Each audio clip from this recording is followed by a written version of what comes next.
Hello, and welcome back to my channel. So today's Eras Analyze is going to be all about the PinkPrint, which I'm sure you guys are super excited for. The channel members actually chose this one, so shout out to them. I remember when the PinkPrint came out, it was around the time that I got my first car. So as I was driving around, it was all I was playing. I was so excited for a new Nicki album and to finally have my own car. And I remember when Pills and Potions came out, everyone was just completely shocked at seeing a new side of Nicki Minaj. So this era was really different in comparison to her previous two eras because we got a sort of more raw and real version of Nicki. And just a super quick reminder that these Eras Analyzed videos aren't a song-by-song review of the entire album, but rather a retrospective of the entire era and some of the events that happened during it. So let's go ahead and dive into the PinkPrint. The reception of Nicki's first two albums heavily influenced the direction that she took with the PinkPrint. Pink Friday and Pink Friday Roman Reloaded contained rap, of course, but were also heavily pop influenced. Examples across both albums include songs like Super Bass, Check It Out, Pound the Alarm, Starships, and Va Va Voom. Of course, Nicki's lyrics were playful, cheeky, and raunchy, and made use of double entendres and witty pop culture references. Songs like this gave Nicki the crossover appeal to help make her into a superstar, so they were integral to her mainstream success. Still, several critics and detractors wrote Nicki off as just a pop star, or acting like her incorporating pop into her music cheapened her rap. Reflecting on her career in 2022, a fan said about this, "Going pop really made it so Nicki wasn't at their mercy and could have access to the same fans as Beyonce, Lady Gaga, and Katy Perry, who were way more faithful to female artists." Nicki's pop-infused rap certainly helped her on the charts as she had 44 entries on the Hot 100 between 2011 and 2013. For her third album, Nicki wanted to return more to her hip-hop roots and dial back a little on the pop. Still, she promised fans she wouldn't abandon pop completely. Nicki officially began working on the album in 2013 and promised it would be next level. According to her, it would contain songs even core hip-hop fans could enjoy. She also announced the album would cover more personal topics she wasn't ready to share before. In February of 2014, Nicki announced her third album would be called the PinkPrint. Over the past few years, she'd become associated with the color pink thanks to her hyper-feminine poppy aesthetics and her several Barbie-inspired monikers. The title was a clear nod to Jay-Z's album The Blueprint, which is considered a classic hip-hop record.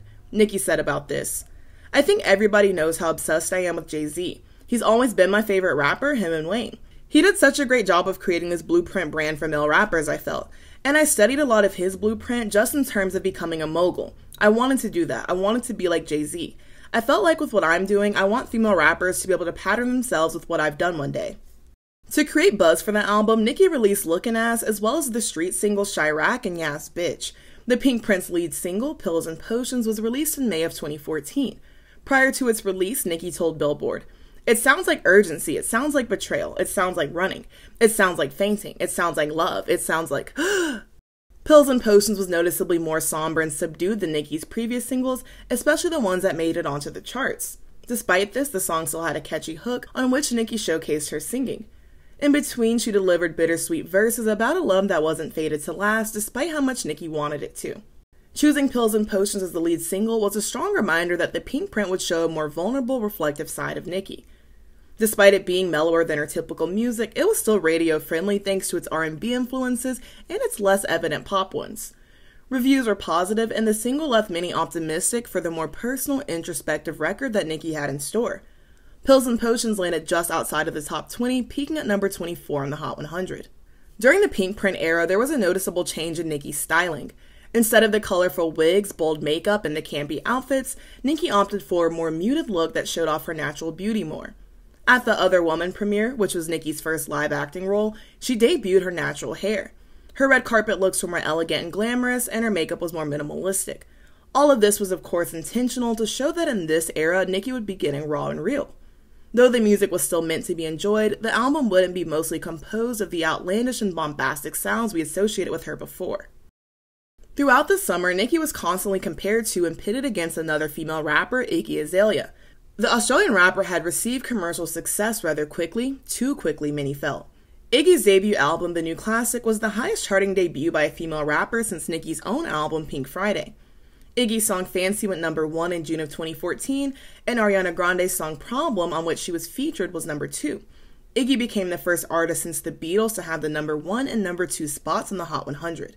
As her fame grew, Iggy quickly became a controversial figure in hip-hop since she was criticized for taking up space from black women in the genre who've been paying their dues and honing their craft much longer. Yet they rarely saw a fraction of Iggy's mainstream success, and if they did, they didn't achieve it as quickly. Forbes wrote an article about Iggy titled, "Hip-Hop is Run by a White Blonde Australian Woman." Due to backlash, the title was changed to "Hip-Hop's Unlikely New Star, a White Blonde Australian Woman." The article talked about Iggy's newfound success and implied her success was a threat to Nicki's career. A quote from the article reads, "Iggy isn't the first woman to find success in the genre, but she is the latest and currently the only one representing the gender on the charts. For the past several years, Nicki Minaj has been the prominent woman in hip-hop, but it seems there has been a change. Not only has Nicki Minaj been oddly quiet for months, she has said she will no longer be releasing radio-ready pop hip-hop blends, instead going back to her pure rap roots, leaving a void to be filled by none other than Iggy." The article didn't address why Nicki felt the need to dial back her pop hip-hop blends, or that Nicki never said that she was abandoning them entirely. The same music that made several people question Nicki's legitimacy was the same sort of music Iggy was topping the charts with. Both Problem and Fancy were heavily pop influenced and were collaborations with another prominent pop artist. So were several of Iggy's other popular songs, such as Black Widow. Despite Nicki putting out Pills and Potions days after Forbes called her oddly quiet, it doesn't appear they ever reviewed the song or updated the original article. Nicki responded to Forbes in a Breakfast Club interview saying, "Listen, all Forbes needs to worry about is my finances and when I'm going to be selling mixed fusions for $250 million. That's all they need to worry about. We rely on hip-hop journalism and blogs for that kind of information, so we appreciate that, but no thank you." At the BET Awards, just a couple weeks after Fancy went #1, Nicki appeared to shade Iggy. During her acceptance speech for Best Female Hip-Hop Artist, Nicki said, "What I want the world to know about Nicki Minaj is when you hear Nicki Minaj spit, Nicki Minaj wrote it." People immediately assumed the dig was at Iggy, considering she'd been accused several times of using ghostwriters. Nicki denied her statement was about Iggy by saying, "The media puts words in my mouth all the time, and this is no different. I will always take a stance on women writing because I believe in us. I believe we're smart enough to write down our own thoughts and perspectives just like the men do. I've been saying this for 5 years. I've congratulated Iggy on the success of Fancy publicly. She should be very proud of that. All the women nominated should be proud. That will never change my desire to motivate women to write. Our voices have to be heard. I hope I inspire up-and-coming females to do that." She also showed love to Lauryn Hill and Missy Elliott, two female rappers known for writing and producing their own music. Some people believe Nicki was really addressing her ex, Safari, and the rumors that he had written some of her raps. Iggy, however, clearly felt the diss was aimed at her. She responded with an Instagram post that read, "I have to say the general explosion of pettiness online is hard to ignore. If I had won the BET award, that would have been great, but it wasn't my year and I don't mind, so you shouldn't either. Generally speaking, I'm unbothered by anything that happened at the BET Awards and just feel worn out by everyone trying to make me have wars with people all the time. I hate to see everyone exhausting themselves on my behalf over things I'm still not 100% sure even exist and don't matter. Just let it go." Anaconda was the second single from PinkPrint. Nicki teased the song with clips and visuals that made it evident it would be vastly different from Pills and Potions. Anaconda samples Sir Mix-a-Lot's Baby Got Back. Nicki uses the sample to create a song that oozes self-confidence and love for her body. To some, Nicki reimagined a song that objectified women and used it as the basis of an empowerment anthem. To others, Anaconda was inappropriate and vulgar, and its subject matter made its artistic merit null and void. When the music video came out, people were even more outraged. Some questioned whether Anaconda was truly revolutionary and empowering, or whether it was just another manifestation of patriarchal hip-hop culture. Nicki responded to the criticism by saying, "If a man did the same video with sexy women in it, no one would care. You're talking about news people who don't even know anything about hip-hop culture. It's so disrespectful for them to even comment on something they have no idea about. They don't say anything when they're watching the Victoria's Secret show and seeing boobs and thongs all day. Why? Shame on them. Shame on them for commenting on Anaconda and not commenting on the rest of the over-sexualized business we're a part of." Anaconda peaked at #2 on the Hot 100, at the time making it Nicki's highest charting single. Anaconda's success proved to Nicki's critics that she was still able to produce hits that charted well. She performed Anaconda at the 2014 VMAs along with Bang Bang. During the second performance, she had a wardrobe malfunction with her dress, but was commended for delivering a strong performance despite it. Anaconda was nominated for Best Rap Song at the 2015 Grammys, though it didn't win. Only, the PinkPrint's third single, was released in October of 2014. The song featured Chris Brown in the chorus, as well as Lil Wayne and Dreak. On Only, the Young Money artists rap about their power, dominance, and impact in the hip-hop game. Nicki also addresses allegations that she slept her way to the top and also that she slept with Drake. In his verse, Drake mentions Meek Mill, who Nicki was in a relationship with at the time. The opening of the song is haunting, commanding, and sobering, grabbing your attention and giving you a moment to collect yourself before Nicki comes in with her verse. Only received positive reviews, and Nicki was praised for the confidence that oozed from her verse. Ironically, two separate publications, Spin Magazine and The Music Times, commended Nicki's verse for being equally as vulgar as Wayne and Drake's. Only peaked at number 12 on the Hot 100 and number 1 in the Hot R&B and Hip Hop Songs chart. This made Nicki the first female artist to have 4 number 1s on the chart. The cover art and lyric video for Only landed Nicki in a controversy regarding its imagery. In both, she and the featured artist were likened to dictators, a reference to them being the tastemakers of hip-hop. However, the imagery seemed like a reference to Nazism, and Nicki was accused of anti-Semitism as a result. The Anti-Defamation League accused her and her team of using Third Reich imagery. To add insult to injury, the lyric video premiered close to the 25th anniversary of the fall of the Berlin Wall. Nicki apologized for the imagery and said she regretted not overseeing it. She said it wasn't inspired by Hitler or Nazis, but by Sin City and a comic book called Metalocalypse. She also mentioned that the lyric video's producer was Jewish. The director, Jeff Osborne, released a statement explaining his work, but also stating he wouldn't apologize for it. Part of his statement reads, "First, I'm not apologizing for my work, nor will I dodge the immediate questions. The flags, armbands, and gas masks, and perhaps my use of symmetry, are all representative of Nazism. I think it's actually important to remind younger generations of atrocities that occurred in the past as a way to prevent them from happening in the future. So if my work is misinterpreted because it's not a sappy tearjerker, sorry, I'm not sorry." The full statement is linked in the video's description if you'd like to read the entire thing. When the official music video was released for Only, it of course was absent of any imagery that could be associated with Nazism. Nicki, Wayne, and Drake teamed up again on Truffle Butter, though it was put out as a single after the album's release. I'm not sure how common it is for an artist to not take the first verse on their song, but I thought it was a fun choice to switch things up. Truffle Butter peaked at number 14 and was nominated for a Grammy for Best Rap Performance, though it didn't win. About a month before the PinkPrint's release, Nicki released the album's cover art. It was straightforward and minimalistic, and a literal interpretation of the phrase PinkPrint. Nicki unveiled the deluxe cover with the white background before the standard version with the black background. Many noticed that it was a lot more tame than much of the imagery that Nicki had used to promote her earlier music. Her face was absent entirely from the album cover, which was actually designed by Kanye West's Donda Collective. The PinkPrint's next single, Bed of Lies, came out in November of 2014. Singer-songwriter Skyler Gray featured on the track, singing the chorus. Lyrically, Bed of Lies is somewhat similar to Pills and Potions, as it covers themes of betrayal and still thinking about a person despite the mistreatment, but wondering if they care as much. Bed of Lies was Nicki's 56th entry on the Hot 100, tying her with Madonna and Dionne Warwick for the female with the third most singles on the Hot 100. Moving into December, the PinkPrint's release was right around the corner. Nicki released the first promotional single, All Things Go, which is also the album's opening track. In the song, she reflects on how love and relationships, even familial ones, are fleeting. Again, Nicki talks about how people have betrayed her and switched up on her after she became famous. The biggest revelation made in the song was that she had gotten pregnant at 16, but either terminated the pregnancy or miscarried. Nicki said the baby would have been the same age as her younger brother, so in a way she felt he was his guardian angel. Though Nicki had gotten personal in her music before, it was rare that she spoke so specifically about her personal life. Nicki said All Things Go was the most emotional song on the PinkPrint, aside from Grand Piano. The PinkPrint was officially released on December 15, 2014, however it did leak a couple days beforehand. Still, it debuted at number 2 in the Hot 100, just behind Taylor Swift's 1989, which had come out a couple months prior. The PinkPrint received generally positive reviews. Metacritic rated it a 70 out of 100, Rolling Stone gave it a 4 out of 5 stars, and Pitchfork rated it 7.5 out of 10. In their review, Pitchfork claimed the singles were underwhelming and the real gems were the bonus tracks.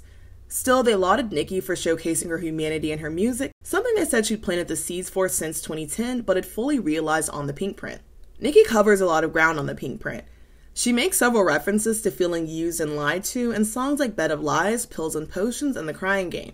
Along with others, these songs reminded listeners that there was a person behind the Barbie aesthetics and the body-bearing imagery. As Pitchfork put it, the album presented Minaj in her most unexpected role yet, a human being. On songs like Want Some More, Nicki mentions her accomplishments in music. In the song, she raps about how she made a name for herself and received cosigns from some of the biggest rappers in the game before her debut album even dropped. In my personal opinion, it's one of her strongest songs on the album. It didn't at all escape the trap trend of the era. Songs like Door Aventador have a more classic hip-hop sound though, so there's a little of everything on the album. As Nicki promised, there were also more fun and upbeat songs like Trini Dem Girls and The Night Is Still Young. Billboard called the PinkPrint autobiographical and said most artists spend their entire careers trying to craft such an album. They said, "The PinkPrint is both miles ahead in maturity while still acknowledging her gritty start," and she was right. Like students studying for the bar, notes can be taken by her successors. While it's still too early to tell if the PinkPrint is a classic, it's safe to say it's her best album to date. Minaj was finally able to out-rap herself and purge issues she struggled with in private in her most exposed fashion yet. Billboard said the PinkPrint would have benefited from cutting some of the 16 tracks on the standard edition, a criticism I also saw some fans make in hip-hop heads. Others criticized the choice in singles, as well as the fact that a lot of the songs were slower and, according to some, lacked variation. On the slower songs, a few Redditors said it felt like Nicki was barely rapping compared to the more fast-paced, braggadocious songs she'd made in the past. Still, most fans and critics consider the PinkPrint Nicki's best album so far. Fans enjoyed a lot of the features on the album, especially Get On Your Knees, which features Ariana Grande, and The Crying Game, which features Jessie Ware. A few days after dropping the album, Nicki released the PinkPrint movie. The short film contained the songs The Crying Game, I Lied, Grand Piano, and parts of All Things Go. In the short film, Nicki woefully reflected on some of her failed relationships, intercut with portrayals of the relationships that inspired the songs. The following month, Nicki released My Time Again, a documentary that followed up her 2010 doc, My Time Now. In the documentary, Nicki gives fans a behind-the-scenes glimpse into the latter half of her 2014, like the preparations for a VMA performance and, of course, the release of the PinkPrint. One of the fan favorites on the PinkPrint was Feelin' Myself, Nicki's collaboration with Beyonce. Apparently, Nicki fell in love with the beat after she first heard it, and it's easy to see why. Somehow I just found out that SZA actually helped write the song. Beyonce's feature was done in exchange for Nicki doing a verse on the Flawless remix, which Nicki alludes to by mentioning Beyonce's On the Run tour in her verse. The two musical powerhouses combined their talents to make an anthem about female empowerment and confidence. The Feelin' Myself video was also well received. It mostly just showed Beyonce and Nicki having a good time, but was praised for displaying female friendship. Due to her outfit in the video, Nicki was accused of throwing shade at fellow Young Money artist Tyga for dating Kylie Jenner. Others also saw it as a nod to one of Janet Jackson's VMA looks, though the number on Nicki's top was changed from 2 to 17. While Janet's shirt was interpreted as a defense of her brother amidst the allegations against him, Nicki's jersey was interpreted as a call-out to Tyga. In the spring of 2015, Nicki embarked on the PinkPrint tour. This was the tour that inspired the infamous Drake line, "Is that a world tour or your girls tour?" on his Meek Mill diss back-to-back. Meek Mill was one of the supporting acts for the tour, along with Tinashe, Ray Swimmerd, Trey Songz, Esther Dean, and Dej Loaf. The tour began with the European leg and ended in the summer in the United States. The European part of the tour received mixed reviews, stating that parts of the show seemed unrehearsed and uncomfortable.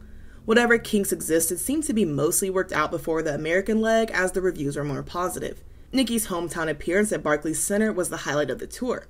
Despite a couple noted hiccups, the show was high energy, and Nicki brought out Lil Wayne for the special date. That same summer, Nicki called out the VMAs for snubbing her when they announced the nominations. Anaconda didn't get a Video of the Year nomination, despite being nominated for Best Female Video and Best Hip Hop Video. Feelin' Myself wasn't nominated at all.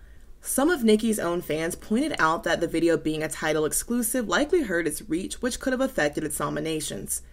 In a series of tweets, Nicki talked about Anaconda being snubbed for Video of the Year despite its impact. Whether people loved it or hated it, they were talking about it, and it was one of the music videos that made the most noise that year. Nicki stated that if she were a different sort of artist, meaning white and more family-friendly, she certainly would have received a nomination. In one of the tweets, she said, "When other girls drop a video that breaks records and impacts culture, they get that nomination." She also tweeted, "If your video celebrates women with very slim bodies, you will be nominated for Video of the Year." The tweet was interpreted as shade at Taylor Swift, as Bad Blood was nominated for Video of the Year, which it won. Blank Space eventually won Best Female Video over Anaconda. Taylor tweeted at Nicki, "I've done nothing but love and support you. It's unlike you to pit women against each other. Maybe one of the men took your slot." Katy Perry pointed out the irony in Taylor accusing Nicki of pitting women against each other. After all, Bad Blood was inspired by Taylor's own feud with Katy Perry. Nicki fired back by saying, you must not be reading my tweets. Didn't say a word about you. I love you just as much, but you should speak on this. Taylor apologized and admitted that she had jumped to conclusions. She told Nicki that if she did win Video of the Year, she was welcome to come on stage with her. Nicki accepted Taylor's apology and said it increased her respect for her. Nicki opened the 2015 VMAs with a performance of Trini Dem Girls and The Night Is Still Young. She brought Taylor out during The Night Is Still Young, showing again that they'd buried the hatchet. However, while accepting her award for Best Hip Hop Video, Nicki called out Miley Cyrus, who was hosting, for a comment she'd made about her and her feud with Taylor in an interview, despite it having already been resolved. And now, back to this bitch that had a lot to say about me the other day in the press. Miley, what's good? Hey, we're all in this industry. We all do interviews, and we all know how they manipulate. Nicki, congratulations. Miley had said, "What I read sounded very Nicki Minaj, which if you know Nicki Minaj is not too kind. It's not very polite. I think there's a way you speak to people with openness and love. You don't have to start this pop star against pop star war. It became Nicki Minaj and Taylor in a fight, so now the story isn't even on what you wanted it to be about. Now you've just given E! News, catfight, Taylor and Nicki, go at it." Months later, Nicki elaborated on her feelings about the situation in an interview. She said, "The fact that you feel upset about me speaking on something that affects black women makes me feel like you have some big balls. You're in videos with black men, and you're bringing out black women on your stages, but you don't want to know what black women feel about something that's so important? Come on, you can't want the good without the bad. If you want to enjoy our culture and our lifestyle, bond with us, dance with us, have fun with us, twerk with us, rap with us, then you should also want to know what affects us, what is bothering us, what feels unfair to us. You shouldn't not want to know that." At the end of 2015, Nicki faced another controversy after announcing a performance in Angola. She was called a hypocrite for being vocal about social injustice, yet performing in a country where human rights were violated and those who spoke out were allegedly killed by the government. Amongst other atrocities, Angola's president was accused of not equally distributing wealth among citizens. In light of this, Nicki was criticized for accepting $2 million for the performance and was urged to cancel. The Human Rights Foundation accused her of caring more about a check than she did about Angolan lives. Still, Nicki went ahead with the performance. She performed just a day after a judge ordered the release of several activists, including Luati Barao, a prominent Angolan rapper. The activist spoke out against the government and held book readings about nonviolent resistance. In 2016, Nicki was nominated for 3 Grammys: Best Rap Song Collaboration, Best Rap Performance, and Best Rap Album. Unfortunately, she lost all 3, losing Best Rap Album to Kendrick Lamar's To Pimp a Butterfly. The PinkPrint also lost at the BET and Billboard Awards, though it won an AMA for Favorite Rap or Hip Hop Album. Rolling Stone referred to the PinkPrint era as one in which Nicki both courted controversy and expanded her empire, which I think is an accurate statement. She used the album to show a side of her artistry that hadn't been as recognized by the mainstream and promoted her most personal work amid several scandals. Nicki also broke several records in this era and expanded into other realms like acting. Aside from her own music, she continued to collaborate with other artists like Madonna, Ray Sremmurd, and David Guetta. Vogue called 2015 the year of Nicki Minaj as she continued her reign as the most successful and highest paid woman in hip-hop. The article claimed the year as pivotal in Nicki proving herself a capable rapper and pop star and put her on the same caliber as artists like Beyonce and Rihanna. Overall, the PinkPrint is remembered as an album in which Nicki proved her skill extended beyond top 40 pop rap. And that isn't to say all of Nicki's music before the PinkPrint was pop influenced, because it definitely wasn't. But those who only listened to Nicki's mainstream music were certainly under that impression. The PinkPrint was an assertion of Nicki's legitimacy as a rapper, something it was almost ridiculous she was still having to prove almost 5 years into her mainstream career. Yet and still, she remained adamant about not completely turning her back on the music that had made a lot of her fans initially support her.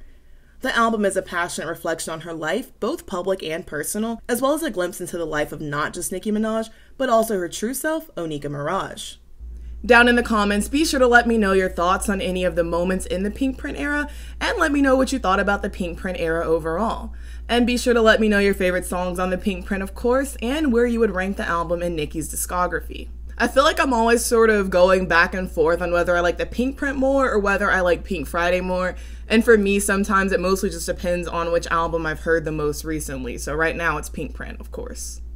As always, thank you all so very much for watching. Be sure to like, comment, and subscribe so that you can stick around for more.